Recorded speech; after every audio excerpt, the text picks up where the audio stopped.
Imagine que a Bíblia não apenas mudou o mundo, mas apagou panteões inteiros de deuses da memória da humanidade. Já se perguntou por que as vozes das divindades africanas são quase inaudíveis no mundo moderno? Para onde desapareceram os orixás, os espíritos ancestrais e as divindades adoradas por civilizações inteiras no coração da África? Foram simplesmente esquecidos ou foram silenciados por forças mais poderosas?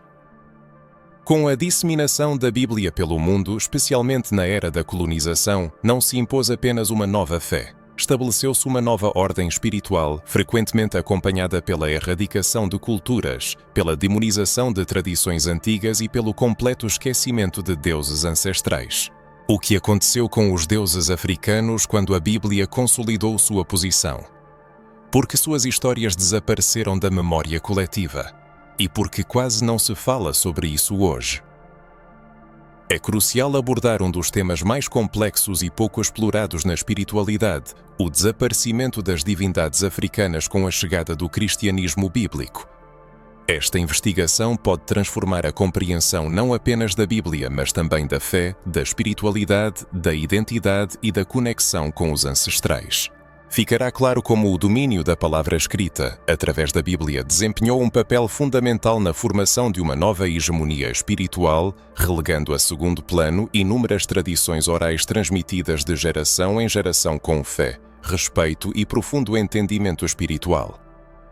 Será discutido o impacto dos missionários, o papel da escravidão, a destruição sistemática das culturas do continente africano e como o Deus bíblico, ao se tornar o único verdadeiro, alterou completamente o mapa espiritual do mundo. No entanto, é preciso estar preparado para o fato de que essa história não é contada nas igrejas, e muitos líderes religiosos a evitam, pois ela aborda questões de poder, controle, religião e um passado esquecido. Isso não é um ataque a nenhuma fé, mas um convite à reflexão, a abrir os olhos e a perceber que a história espiritual da humanidade talvez tenha sido escrita por aqueles que detinham o poder. É hora de desconstruir séculos de silêncio e reacender a chama espiritual que foi sufocada pela colonização das almas.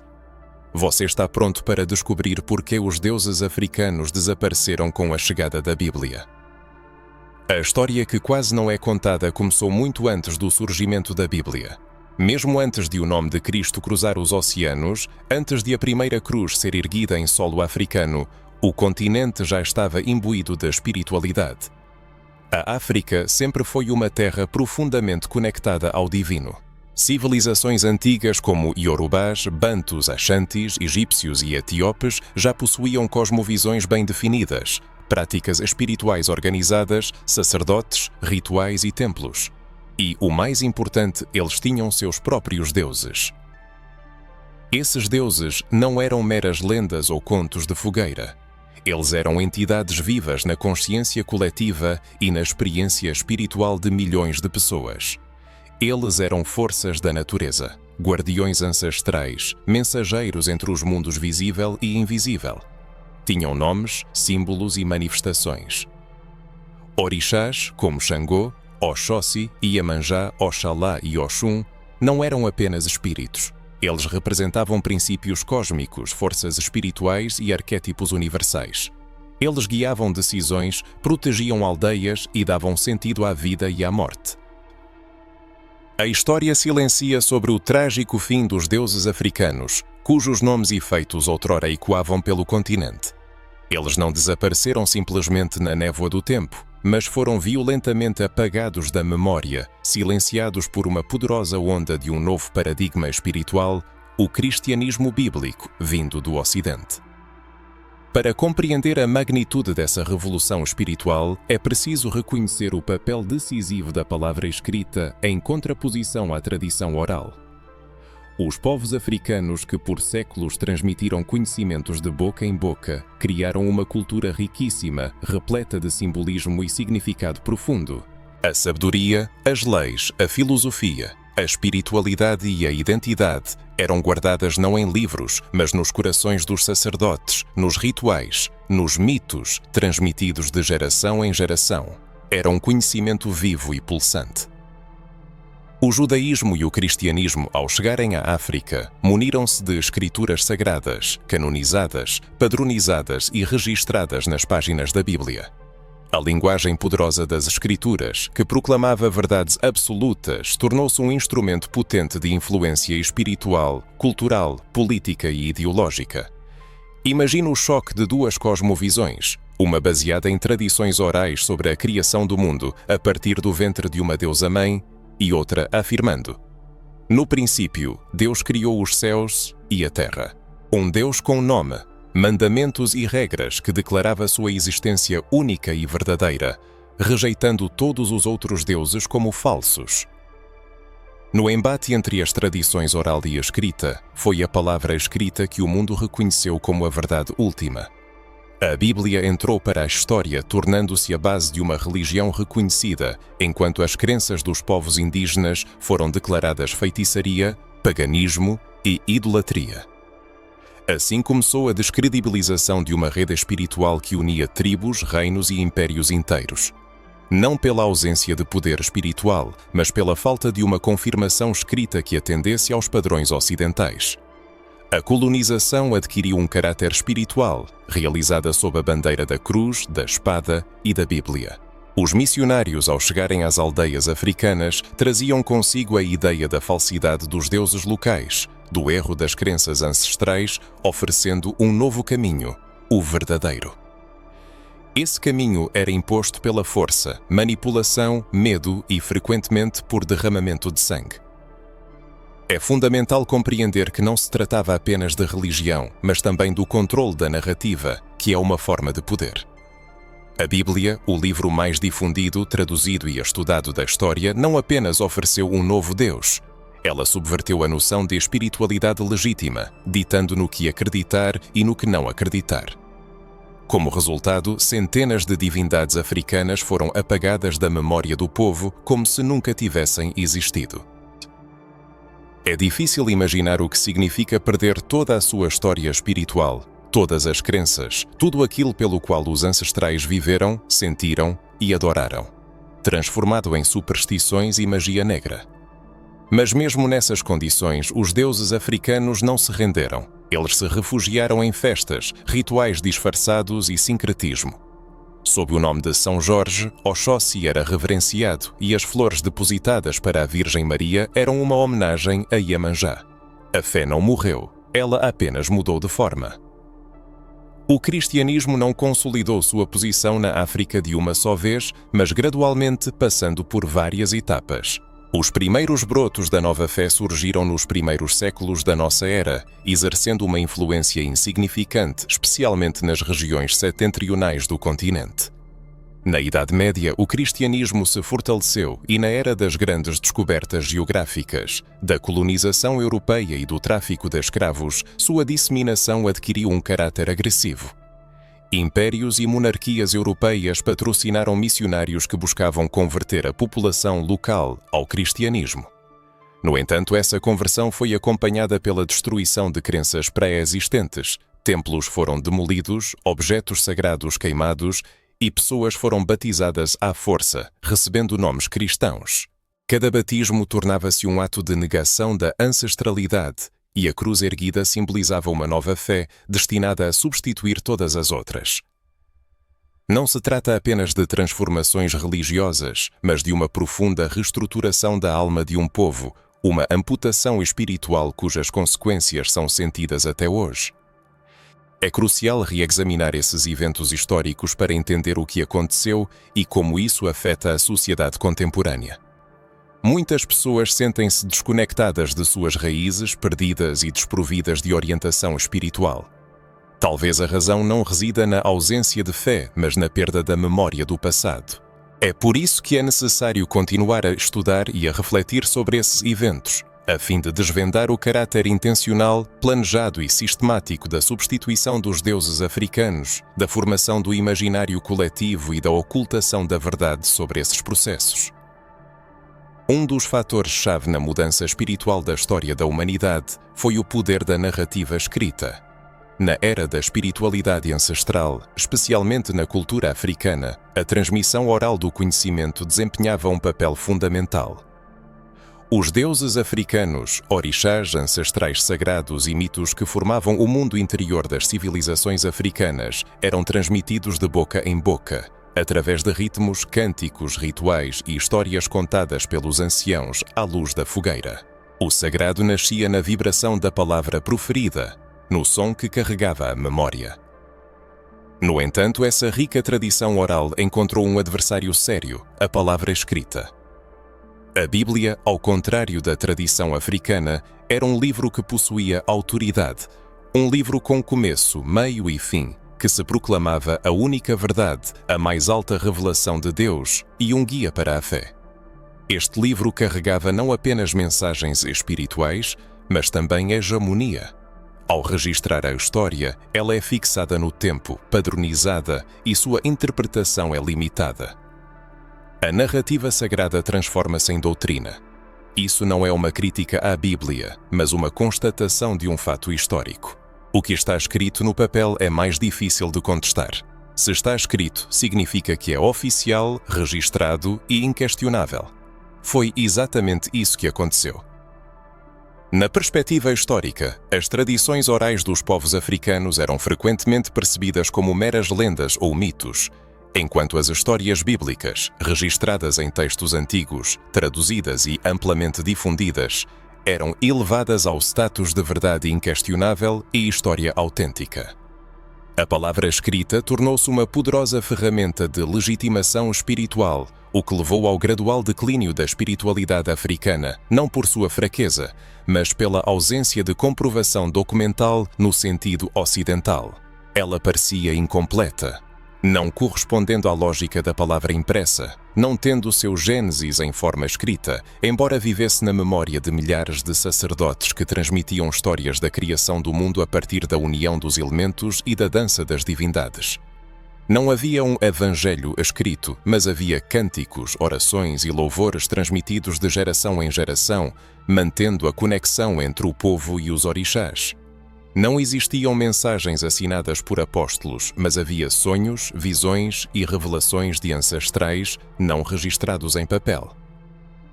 A dominação cultural estava plenamente ciente dessa situação.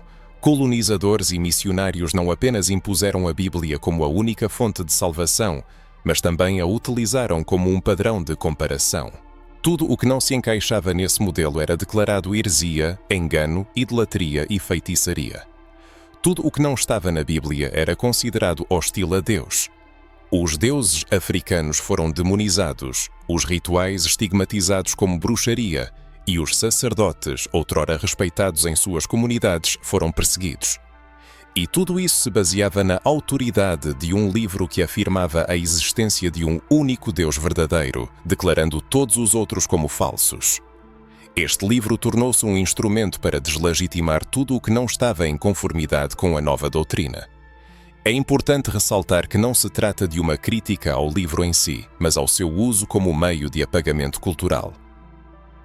As narrativas escritas começaram a moldar não apenas a fé, mas também o pensamento, a cosmovisão e a realidade espiritual das pessoas. Imagino o que é crescer com a convicção de que o Deus da terra natal, o orixá que por séculos guiou os ancestrais, é um ser maligno apenas porque seu nome não consta na Bíblia. Imagine viver com medo daquilo que sempre foi parte de suas raízes, a essência, a identidade. Isso não é apenas opressão religiosa, é colonização da alma. E o assunto não se limitava apenas à Bíblia. Documentos oficiais, registros coloniais e livros de história, todos contavam uma história unilateral, a versão do vencedor, na qual não havia lugar para os deuses africanos. Eles foram apagados da memória como se nunca tivessem existido, como se a África fosse um continente sem religião, aguardando a iluminação pela revelação cristã. Mas isso é uma mentira. Os africanos já possuíam sua própria espiritualidade, filosofia, códigos morais, ritos de passagem, sistemas de cura e sabedoria ancestral. A diferença residia apenas no fato de que tudo isso não estava registrado em papel, mas vivia em seus corpos, danças, olhares, sons de tambores, aroma de ervas e no silêncio das florestas sagradas. A palavra escrita, como um machado poderoso, abriu caminho através dos séculos, tornando-se a pedra angular do progresso e da civilização.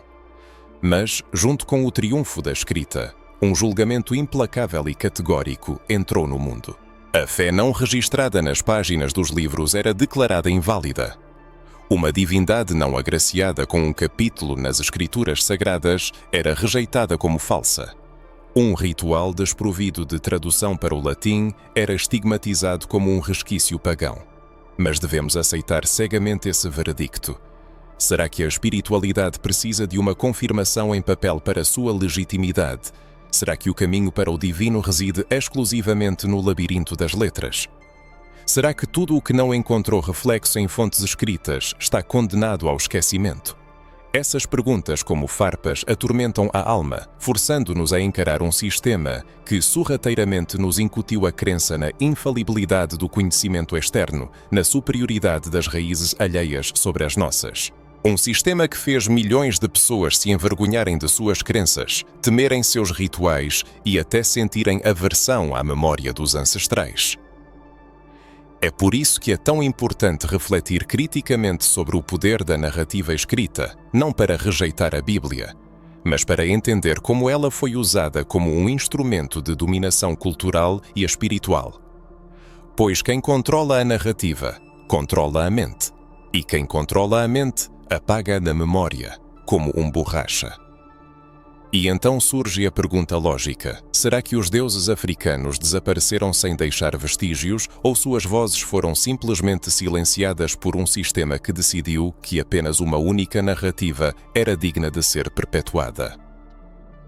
Agora é o momento para uma revelação ainda mais profunda, que lançará luz sobre a estrutura dessa substituição espiritual. O próximo capítulo de nossa narrativa promete ser verdadeiramente surpreendente.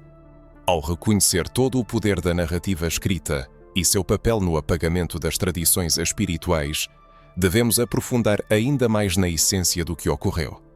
Pois o desaparecimento dos deuses africanos não foi uma coincidência ou um efeito colateral inocente do fervor religioso.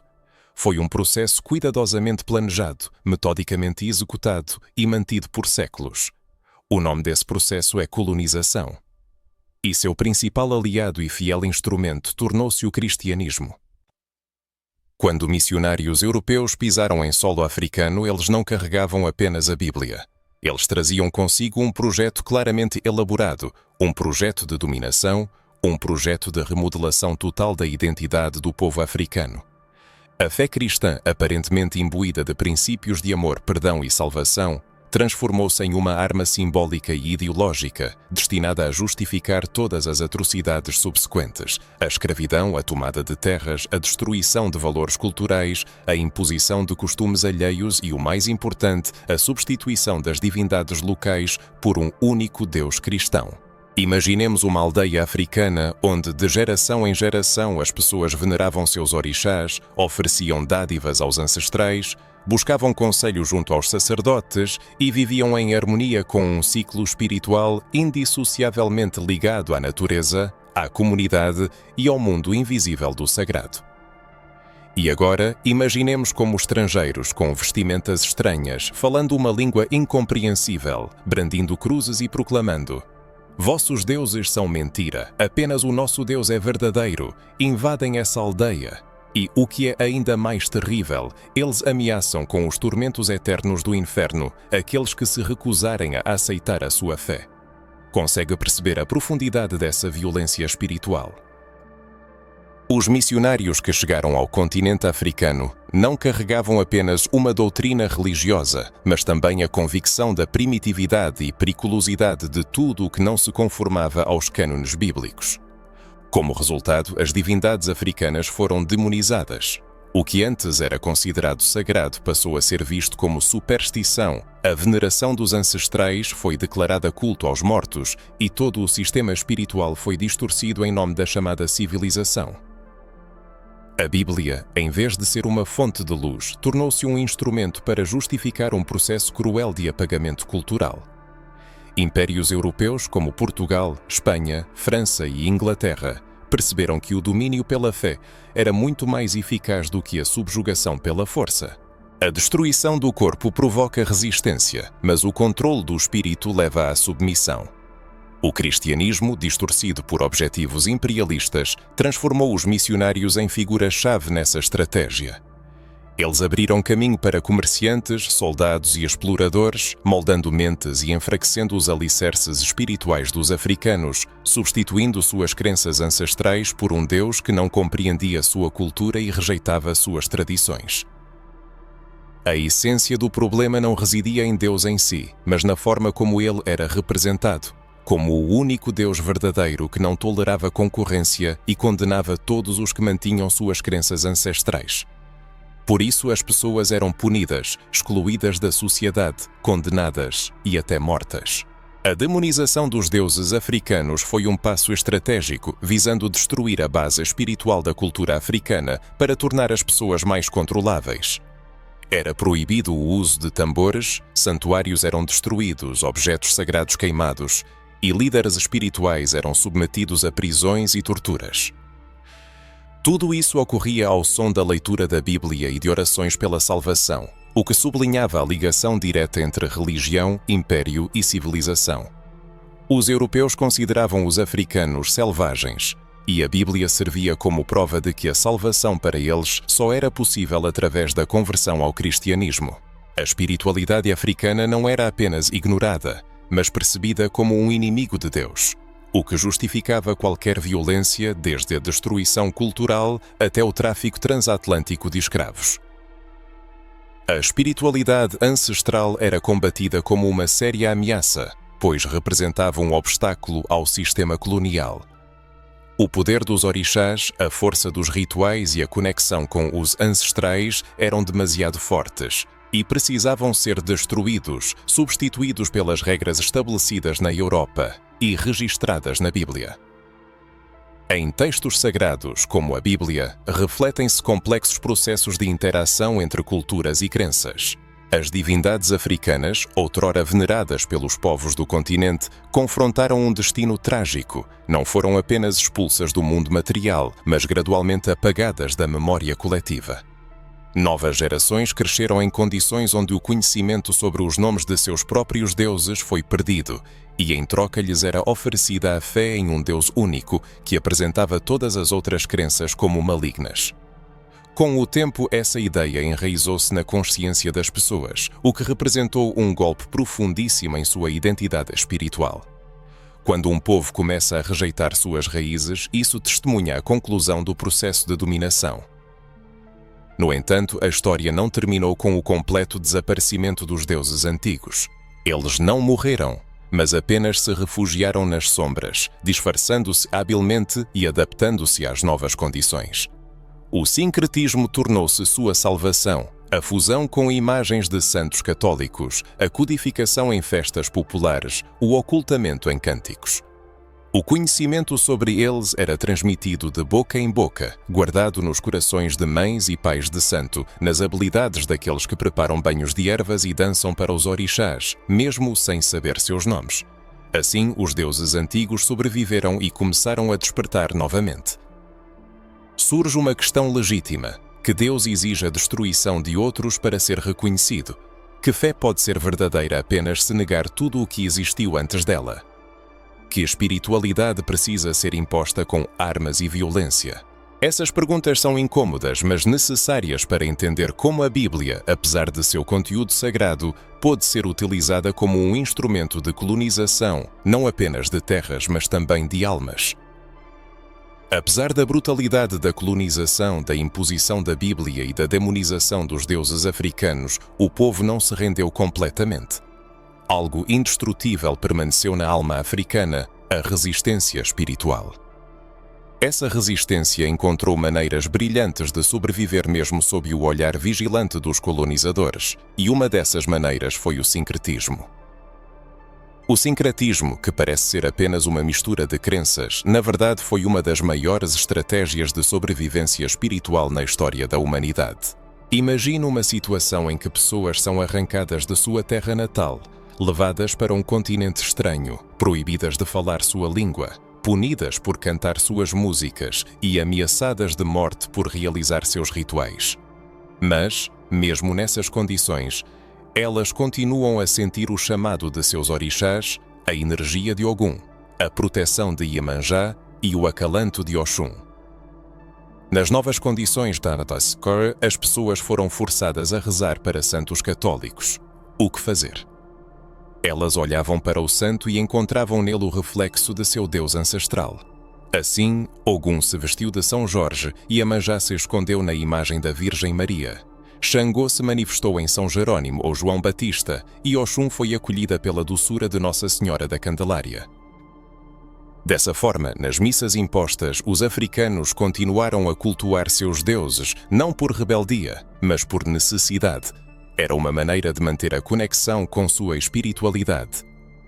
Nisso residia o gênio do sincretismo, esconder o sagrado dentro do sagrado, usando a fé imposta para continuar a cultivar a fé original. Não se tratava apenas de uma adaptação cultural, mas de um ato de resistência, uma espiritualidade disfarçada. Era uma forma de dizer: podem tirar tudo de mim, menos a minha essência. Por trás do véu branco da igreja, os ancestrais continuavam a dançar, preservando sua identidade espiritual contra todas as tentativas de destruí-la. O povo continuou a dançar, apesar de tudo. Mas por que essa estratégia se mostrou tão eficaz? A razão reside na surpreendente semelhança entre os santos cristãos e os orixás, divindades do panteão africano. Tomemos, por exemplo, São Jorge, cujas imagens o retratam montado a cavalo, com uma espada na mão, lutando contra um dragão. Essa iconografia ecoa diretamente a imagem de Ogum, orixá da guerra, da metalurgia e da força indomável. A conexão entre essas duas figuras não é meramente acidental, é simbólica e profunda. Iemanjá, reverenciada como Mãe das Águas e Senhora dos Mares, encontra seu reflexo na imagem de Nossa Senhora da Conceição ou Nossa Senhora dos Navegantes, ambas ligadas à proteção, à maternidade e ao elemento aquático. E inúmeros paralelos como esses podem ser traçados. Essas associações não surgiram por acaso, mas pela sabedoria, intuição espiritual e perspicácia dos ancestrais, que compreendiam que preservar os nomes dos orixás era uma forma de preservar a alma de um povo. A igreja via apenas pessoas rezando para santos, mas nos corações delas ressoavam os nomes dos deuses africanos.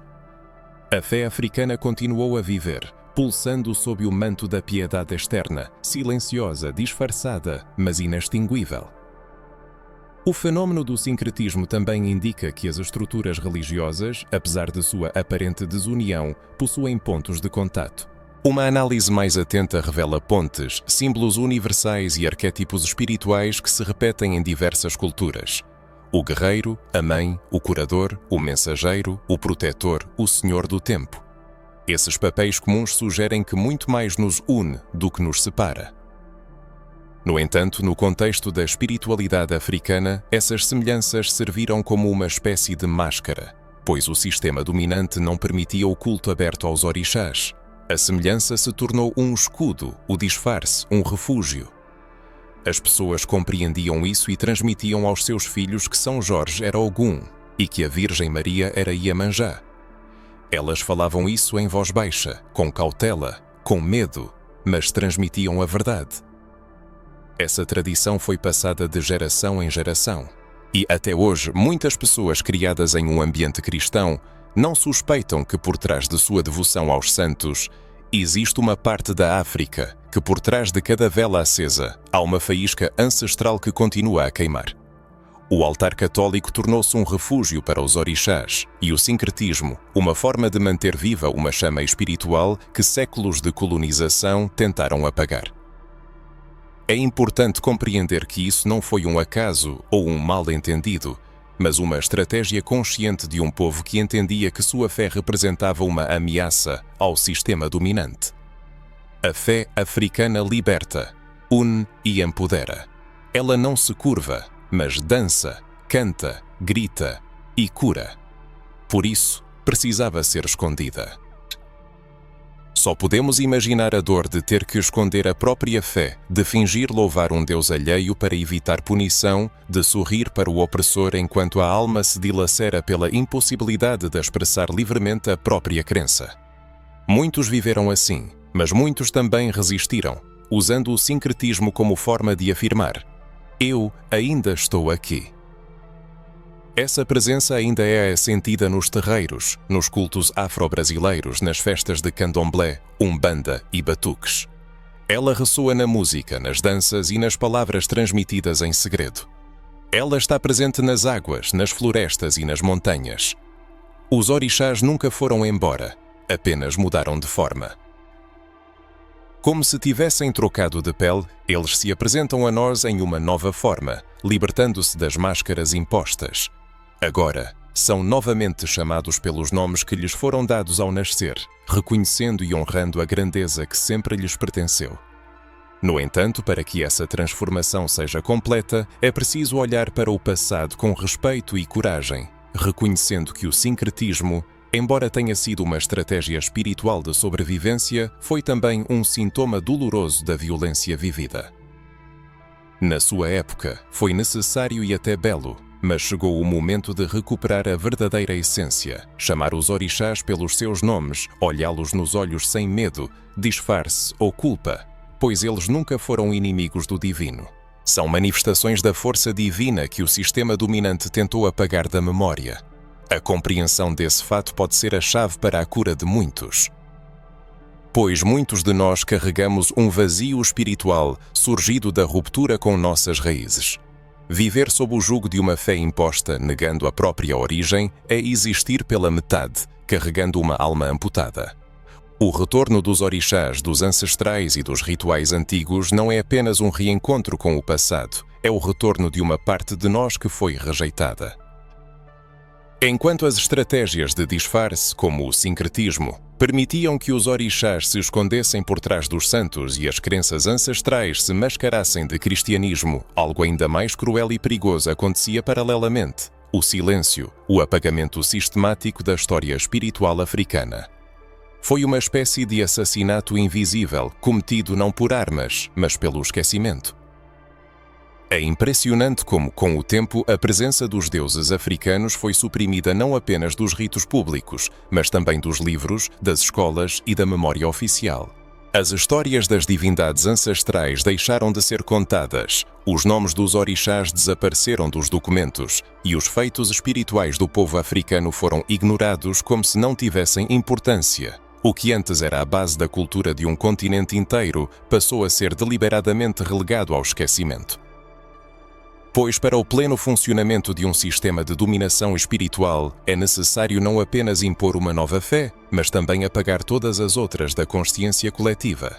E foi exatamente isso que foi feito. Primeiro os nomes foram removidos, depois os rituais, em seguida os mitos.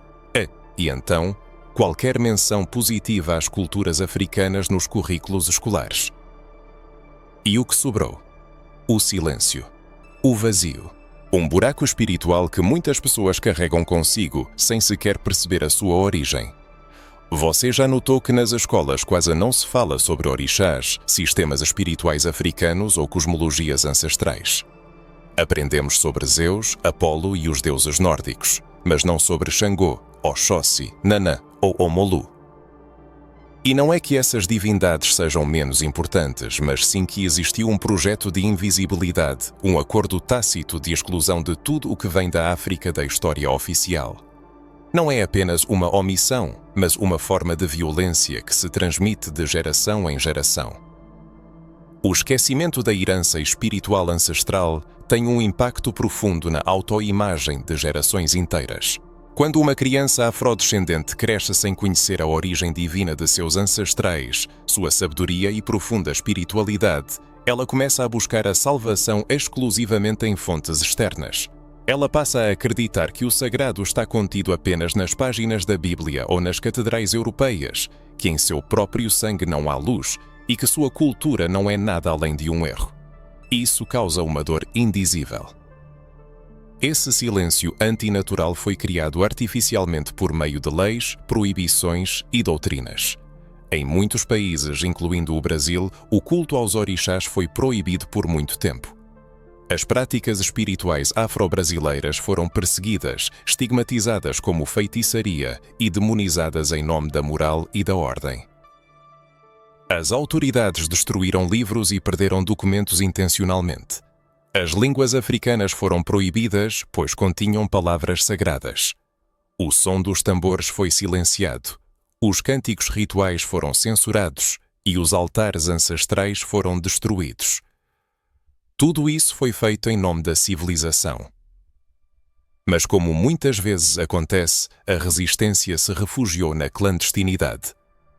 Escondeu-se nos terreiros, locais de culto, nas tradições orais e nos ritos secretos das famílias de santo, que foram transmitidos de geração em geração, não por livros, mas por um olhar, um gesto e a memória. A tradição oral, que muitos subestimam, tornou-se o último refúgio para os deuses africanos e o último fio que ligava os vivos aos seus ancestrais. É exatamente isso que precisa ser profundamente valorizado. Quando tudo foi proibido e apagado, os terreiros se transformaram em arquivos vivos da história espiritual africana. Cada canto, cada toque de atabaque, cada saudação, cada comida ritual e cada nome pronunciado em segredo se tornaram um documento espiritual, ancestral, um documento de resistência. A tradição oral preservou a memória que o papel tentou destruir. O que foi arrancado dos livros, os corpos lembravam. O que as escolas omitiam, os terreiros ensinavam. O que a igreja condenava, o batuque salvava. É por isso que, mesmo sem registros oficiais, a espiritualidade africana continua a viver não nas bibliotecas, mas nos corações, nos corpos, no axé de cada pessoa conectada aos orixás que talvez não consiga explicar essa conexão, mas assenta em seu sangue, em sua pele, em sua alma. Talvez seja por isso que ainda hoje existe tanto medo. Uma espiritualidade que sobreviveu às tentativas de aniquilação se mostra mais poderosa do que qualquer doutrina escrita. Uma fé que resistiu a séculos de perseguição sem perder sua essência torna-se inquebrável. Os orixás não precisam de livros para existir.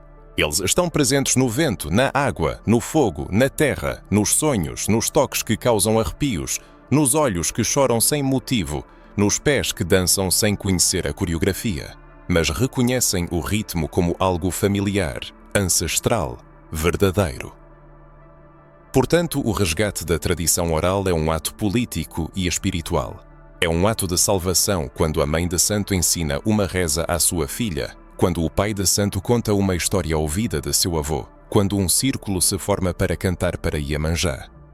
É mais do que apenas uma tradição, é a recuperação do que foi roubado, uma forma de dizer: ainda estamos aqui, apesar das tentativas do mundo de nos silenciar.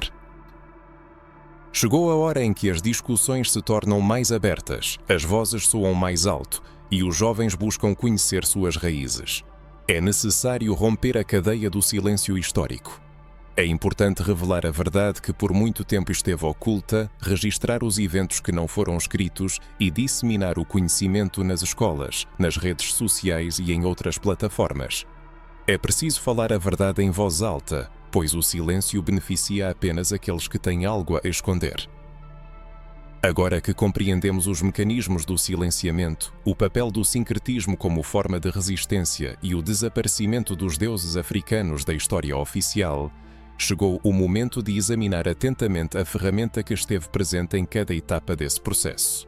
A Bíblia, um livro sagrado e poderoso de enorme significado para milhões de pessoas, nas mãos de indivíduos inescrupulosos, transformou-se em um instrumento de controle espiritual e social.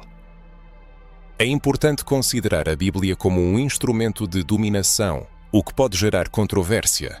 Ao longo dos séculos, ela foi utilizada não apenas como texto religioso, mas também para justificar a violência. Por exemplo, a escravização de africanos foi sustentada não apenas pela força física, mas também por versículos bíblicos retirados do contexto, repetidos exaustivamente para convencer os escravizados de que sua condição era predestinada por Deus. Lembremos do versículo: escravos obedeçam aos seus senhores terrenos com temor e tremor. Quantos africanos interpretaram isso como uma sentença, submetendo-se à escravidão, acreditando que cumpriam a vontade de Deus? A Bíblia foi usada como grilhões invisíveis, agindo na mente e na alma da mesma forma que os grilhões físicos agem no corpo. Isso não é uma crítica à fé cristã, mas um alerta sobre como a fé pode ser distorcida e usada para manter o poder. Quando se afirma que existe apenas um Deus verdadeiro e que todos os outros deuses são falsos, isso não é apenas uma declaração teológica, mas uma estratégia para negar a sacralidade dos outros a fim de afirmar a própria. A ideia de um único Deus verdadeiro tornou-se uma ferramenta poderosa de apagamento espiritual, marginalizando milhares de deuses, declarando-os mentirosos, demônios e invenções. Os orixás não foram refutados, foram condenados com base em uma interpretação seletiva e manipuladora das escrituras sagradas. Imaginemos o impacto disso em um povo que por séculos cultuou uma multiplicidade de divindades, compreendendo o mundo através de diversas forças espirituais que representavam aspectos da natureza, da vida, da morte, da cura e da sabedoria. Essa espiritualidade pluralista e rica em simbolismo foi suprimida por uma doutrina de exclusividade. A imposição do monoteísmo tornou-se um fenómeno generalizado e qualquer desvio dele era rotulado como heresia. Esse processo foi agravado pela imposição de princípios morais judaico-cristãos, que eram estranhos aos códigos éticos africanos. O que nas culturas ancestrais era considerado natural passou a ser visto como pecaminoso. Ritos de iniciação, jornadas espirituais, harmonia com a natureza, danças, corporeidade, toques, tudo isso foi ressignificado à luz de uma ética trazida de fora, de um ambiente ocidental, colonial, muitas vezes com viés puritano e repressivo. Essa moral foi imposta à força, sem diálogo ou abertura, por meio de uma imposição rígida. Essa imposição se refletiu nas roupas, nos costumes, nas formas de expressar amor, de se manifestar e de professar a fé. O que era belo passou a parecer feio, o sagrado se transformou em pecaminoso e o ancestral em demoníaco. E tudo isso acontecia sob o manto da Bíblia. Sacerdotes e pastores brancos que se apresentavam como mensageiros de Deus, com autoridade bíblica, ditavam o que era permitido e o que não era, o que era luz e o que era trevas. O mais cruel foi que, ao desvalorizar as crenças dos negros, eles os privaram da capacidade de pensar livremente sobre a fé. Gerações inteiras cresceram sem saber que lhes era permitido questionar, interpretar e sentir. A fé foi reduzida a uma obediência cega e a Bíblia se transformou em um chicote simbólico. É importante entender que a espiritualidade africana nunca foi contra a ideia de Deus. O problema estava no sistema que via nessa espiritualidade uma ameaça. Para-me pessoas conectadas aos seus ancestrais, conscientes de si mesmas como parte da natureza, reverenciando a sabedoria dos mais velhos e sentindo a energia do axé, são difíceis de controlar. Por isso, essa espiritualidade precisava ser destruída, ou pelo menos neutralizada. E como fazer isso? Com culpa, medo e a convicção de que qualquer desvio da Escritura Sagrada acarretaria condenação. Foi isso que foi feito. Semeou-se um terror espiritual que fez muitos temerem seus deuses, seus guias espirituais, as danças, os sentimentos e o reencontro com suas raízes. E hoje vemos os ecos disso. Muitos negros evitam as religiões afro-brasileiras por medo do mal, acreditam que candomblé, umbanda e outros ritos africanos são coisas do diabo e rejeitam os orixás, considerando-os inimigos do Deus bíblico. Isso não é um acaso, mas o resultado de séculos de manipulação teológica, onde versículos foram usados como uma espada para cortar as raízes espirituais de um povo inteiro. Mas não precisa ser assim. A Bíblia, lida com verdade, respeito e consciência, pode ser não uma arma, mas uma ponte, uma fonte de luz. Para isso é preciso libertá-la do uso colonial e revisitá-la, reconhecendo que ela é sagrada. Mas não é a única expressão do divino, que o Deus da Bíblia pode coexistir com os orixás, que não há contradição entre fé e ancestralidade, que o sagrado é mais amplo do que qualquer doutrina. Talvez, ao libertar a Bíblia, libertemos também a nós mesmos, pois viver sob o jugo de uma fé imposta, baseada no medo e na negação da própria história, é uma prisão espiritual. E o ser humano nasceu para a liberdade, para a dança alegre da fé, para sentir o axé sem culpa, para olhar nos olhos dos orixás e ver neles o reflexo da força divina que sempre o guiou. Apesar de séculos de esquecimento, perseguição e tentativas de erradicação, o poder espiritual das divindades africanas permaneceu inabalável. Ele se escondeu nas sombras, atravessou oceanos, manifestou-se no sangue, nos sonhos e nos gestos. E agora essa força está despertando com uma energia que não pode ser contida nem pelos regimes mais severos. Testemunhamos um verdadeiro renascimento espiritual dos descendentes africanos, que transcende os centros espirituais tradicionais e penetra nas esferas mais inesperadas. As redes sociais tornaram-se um exemplo vívido desse fenómeno. Jovens afrodescendentes afirmam com orgulho suas raízes, falando abertamente sobre os orixás no Instagram, TikTok e YouTube. Eles descartam o medo incutido por gerações e veem sua fé não como heresia, mas como uma herança valiosa, afirmando: "Minha religião não é pecado, minha espiritualidade tem raízes profundas." É uma revolução silenciosa, mas cada vez mais visível e imparável. Nos Estados Unidos, países caribenhos, Brasil, Colômbia e Cuba, a diáspora africana está se reconectando. Pessoas que cresceram na ignorância de seus ancestrais agora aprendem a saudar Exu, a reverenciar Oxóssi e a mergulhar com devoção nas águas de Iemanjá. Elas redescobrem que a fé de seus antepassados era tão profunda quanto qualquer outra, que seus deuses não são menos significativos e que o axé não é uma vergonha, mas uma arma poderosa de cura, fortalecimento e autoidentificação. Ou seja, especialmente inspirador é o retorno dos orixás ao espaço cultural. Eles encontram reflexo na música, nas artes visuais, na literatura, na moda e nos videoclipes. Muitos artistas contemporâneos honram abertamente suas raízes, cantam para Ogum, dançam para Yansan e celebram Oxum em poemas. Isso não é apenas um artifício estético, mas uma espiritualidade viva, uma fé transformada em arte. É o axé se expressando através da criatividade, o sagrado ocupando as ruas, os palcos e as telas. Os tambores voltam a soar em louvor aos deuses, a dança dos orixás é novamente ensinada e os colares são usados no pescoço com significado. As cores dos santos católicos dão lugar às cores dos orixás, que agora são usadas conscientemente. Azul celeste em homenagem a Oxum, vermelho e branco em homenagem a Xangô, verde e azul em homenagem a Oxóssi. Isso não é apenas moda, é memória, são as vozes dos ancestrais dizendo: "Eu nunca fui embora, apenas esperei você se lembrar de mim." Esse movimento é tanto coletivo quanto profundamente pessoal. Muitas pessoas estão passando por um despertar espiritual sem compreender completamente o que está acontecendo. Elas sentem um chamado, uma saudade, um desejo de se reconectar com algo verdadeiro, antigo e profundo. É o axé se manifestando em suas vidas, a presença dos ancestrais batendo à porta de seus corações. São seus corpos lembrando-as de que são descendentes de reis, rainhas, curadores, sacerdotisas e guerreiros, parte de um povo que nunca se rendeu. Junto com esse renascimento vem o orgulho. Orgulho de usar branco às sextas-feiras, de acender uma vela para Exu sem medo e de dizer: "Eu sou do candomblé. Eu sou da Umbanda, eu sou da religião dos meus ancestrais." Orgulho de entender que a espiritualidade não precisa ser uniforme, que não é uma prisão nem uma doutrina imposta. Orgulho de saber que se pode ser espiritual e livre ao mesmo tempo, religioso e questionador, conectado ao divino e às próprias raízes. No mundo contemporâneo ocorre não apenas um resgate emocional, mas também um resgate político. Em uma sociedade onde tudo o que é africano ainda é marginalizado, a afirmação da espiritualidade ancestral torna-se um ato de resistência.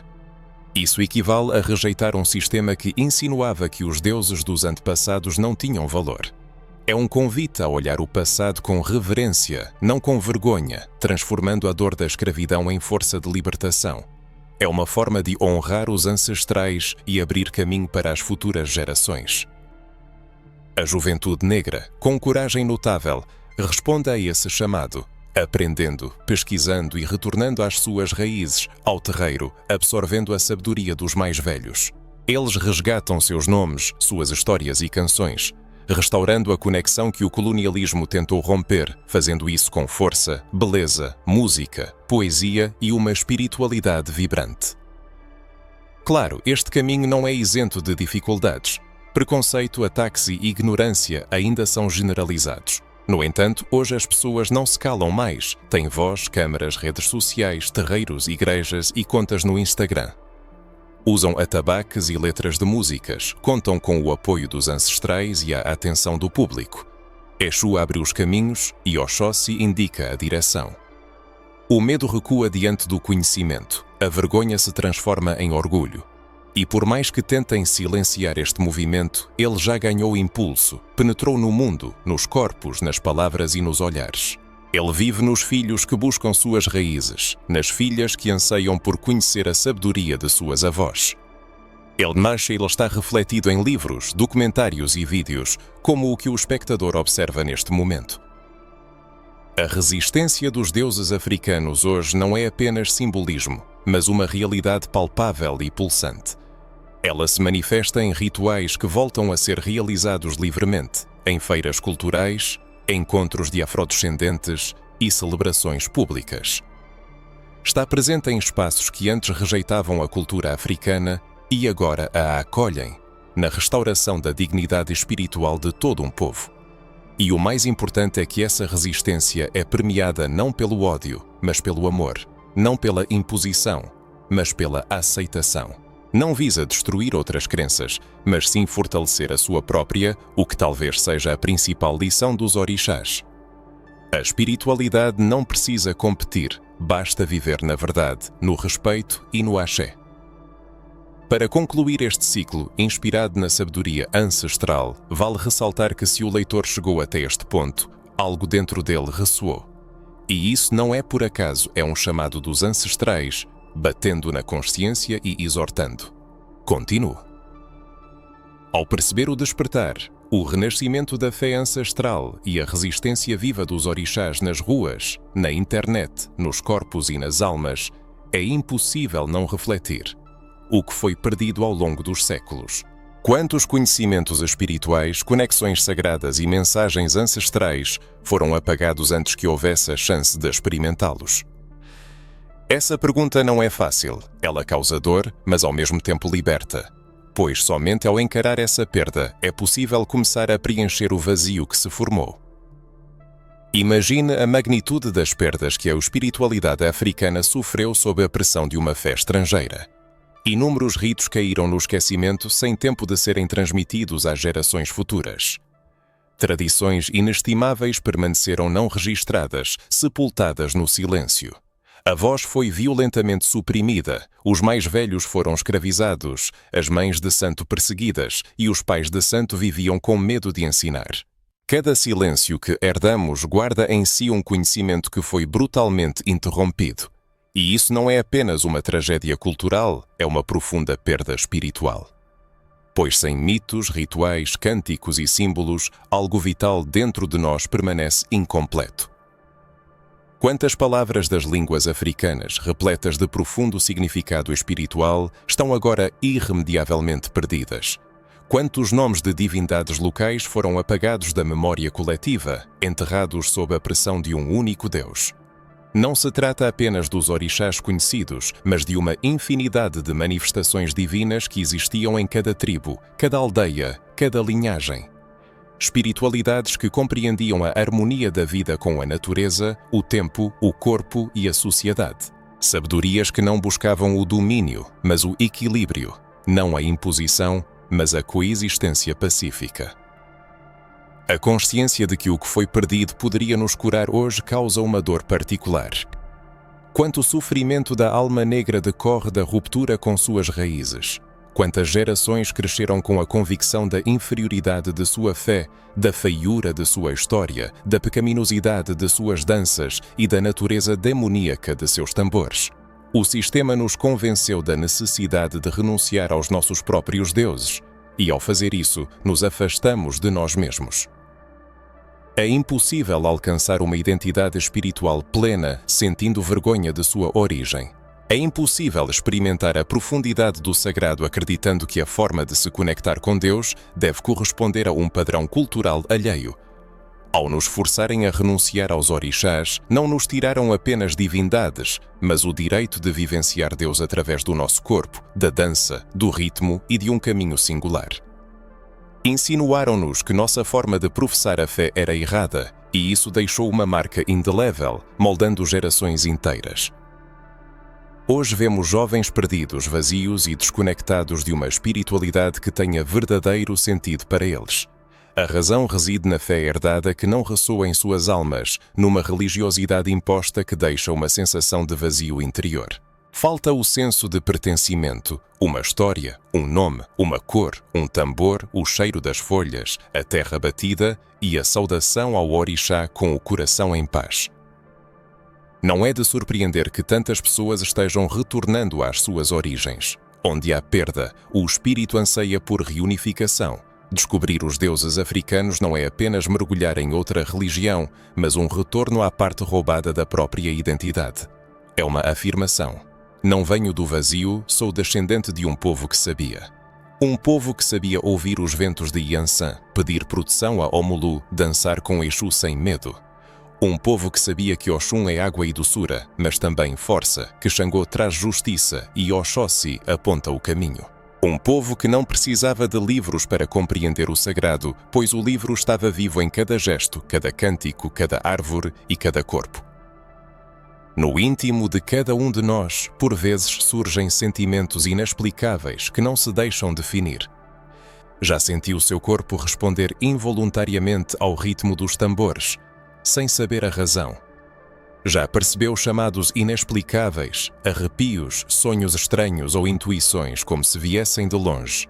Tudo isso não são meras coincidências, mas manifestações da memória espiritual, a voz dos ancestrais buscando nos despertar. Ao ignorar esses sinais,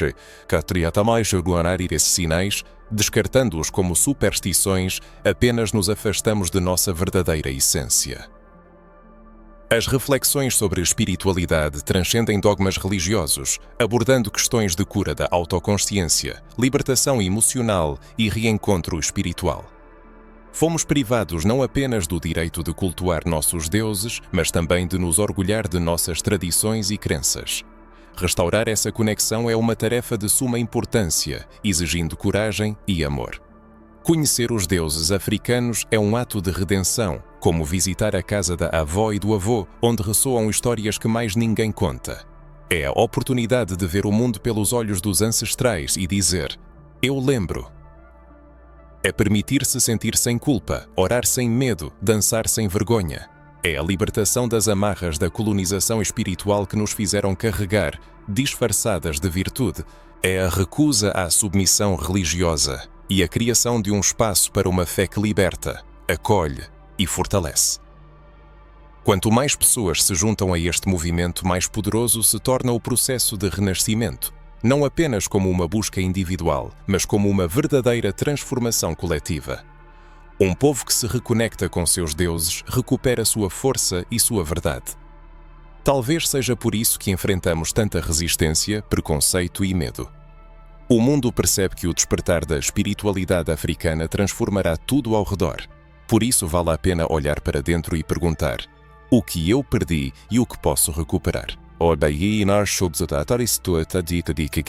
Talvez o que buscamos não esteja em novos livros, doutrinas ou caminhos, mas em nossas raízes, nos deuses que nos chamam por um nome que ainda não lembramos. Mas certamente lembraremos.